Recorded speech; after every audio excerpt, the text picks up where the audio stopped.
All right. The non predictable Big 12 conference. So let's start with Arizona State, Cincinnati. The odds makers got this one right. Cincinnati performed at home. They're actually 5-2, surprisingly. And they'll have a tough matchup against CU Boulder next week.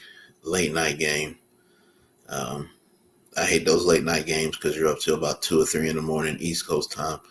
Where I'm at, it's not too bad, but I wouldn't mind if they started making those uh, late night games for teams like Hawaii and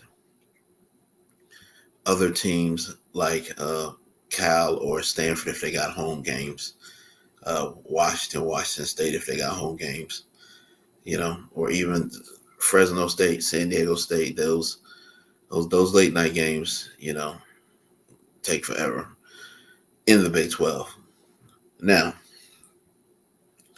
let's talk about Houston at Kansas. Kansas handled their business. They were favored to win by little, and they made left no doubt this was a win Kansas needed. They came up short so many times. UNLV uh, versus who was it? TCU. That's the one. That's the one I thought they were going to win, and they came up short against TCU. So, and then they lost obviously on the road in the desert. So Kansas got this win. Lance Leopold needed this win, and this is a big win for them. Now, let's go to the upset of the day. Texas Tech has been a betting lock. I mean, a betting lock all year long. And there was no way I saw this happening against Baylor. But I'm very happy for Aranda because I know people were saying he's on a hot seat. Very mild-mannered, good coach. I picked him to actually get the win over BYU after the tough loss at Colorado. BYU is showing us all why they're the top team in the league. And before I jump to that, I just want to say, Baylor went off. If Baylor won, I thought it was going to be by close. Baylor put up 59 points on Texas Tech. So that shows Texas Tech can be beat at home. But usually Texas Tech is a lock at home. I don't know if they underestimated Baylor. And I think a lot of people do underestimate Baylor because of their record. They're usually in most of the games they play in. So that one, if you went for the money line on that one and you picked Baylor, you came up on some money for sure. Now the next one, Colorado at Arizona. Now, if anybody remember, early in the week I called this. I said, "There's no way on God's green earth you should be you should be favoring Arizona versus Colorado." I could see if they would have went even, but they had Arizona as like a 3 or 4 point favorite. And even with Travis Hunter going, they have so many stud receivers. They have a 3-headed monster at running back, and now it's a 4-headed monster. Now that the freshman Micah got hurt, so I didn't know it was going to be this big of a beatdown. I thought it was going to be similar to Colorado State, like 28-10. But I had Colorado winning. Y'all remember I said I don't know why they would. I don't know what the betting odds were in Vegas. I don't know how they got that, but this will be a good matchup them in Cincinnati next week, and hopefully Colorado keeps the steam rolling because they have a mission to accomplish this year, and so does Cincinnati. They had a rough year last year, their first year in the Big 12, but 5 wins. Both teams, looking good, for a postseason bid, but we'll see what happens next week. Kansas State at West Virginia. I thought West Virginia would play way tougher at home. Wow, I was shocked, but it's like Kansas State had that fight against Colorado and they got better. This is 2 road games and a win. Obviously, Colorado was the tougher one, but dang, to go into Mountaineer territory in Morgantown and put up 45 points, and y'all know Kansas State is based around running the ball. They run the ball usually.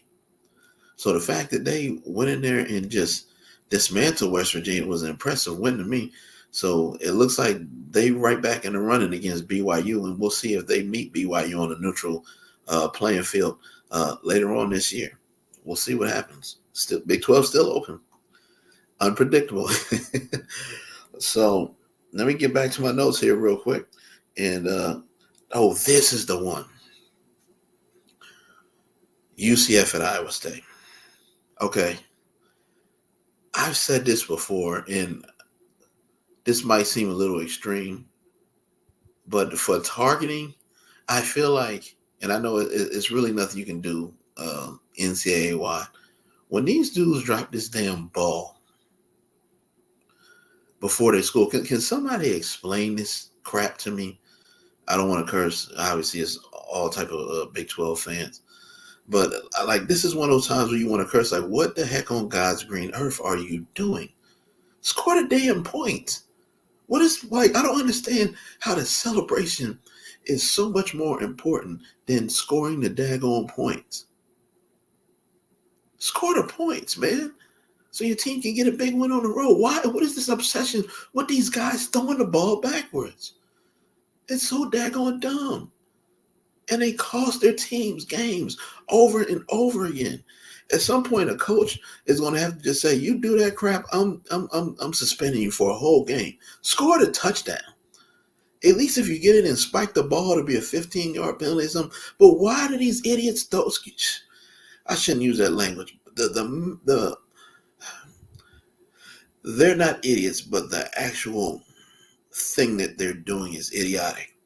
You play to score a touchdown. You do all this lifting, all this morning run, all this working, and y'all all want to do this stupid drop the ball behind you when you score before you even get in the end zone. It's the weirdest thing on the planet Earth.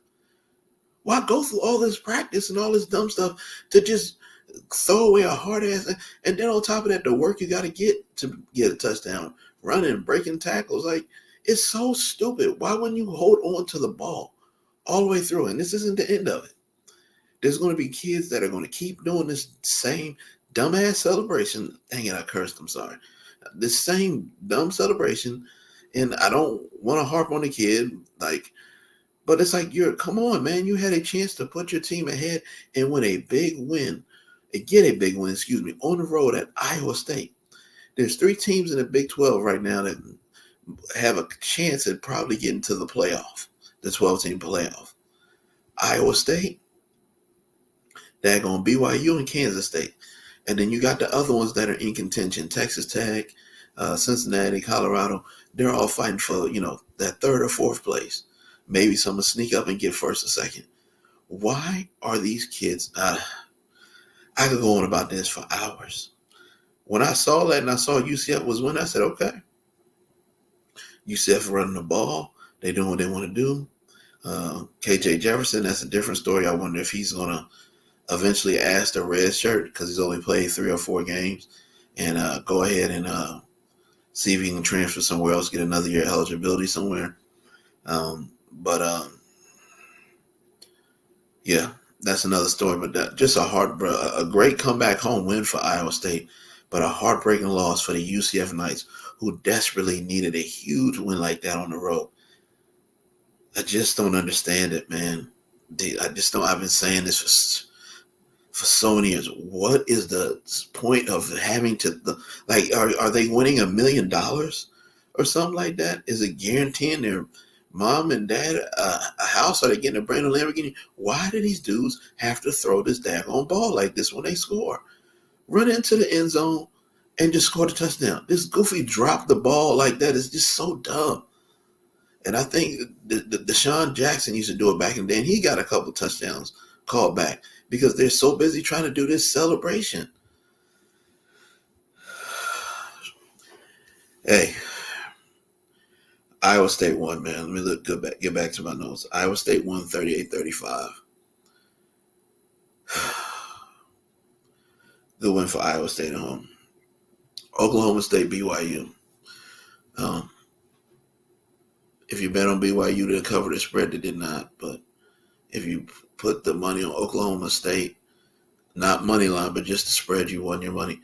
I joked with some friends. I said, every single year Mike Gundy loses a game at home that he shouldn't lose, and then he wins a game on the road that he's supposed to lose. And I said to myself, I started laughing. I said, watch Oklahoma State. Watch them win at BYU. I was like, watch Oklahoma State win at BYU. And when I seen they was in the game, when it was close, I just started laughing. I was like, this is going to be the game Oklahoma State wins. They do this every daggone year. They'll lose some games, and then all of a sudden out of nowhere, they'll go on like a crazy win streak, and they'll just start beating people. But that was a heck of a game on Friday night. BYU found a way to stay undefeated and on top of the Big 12 and getting a win at home.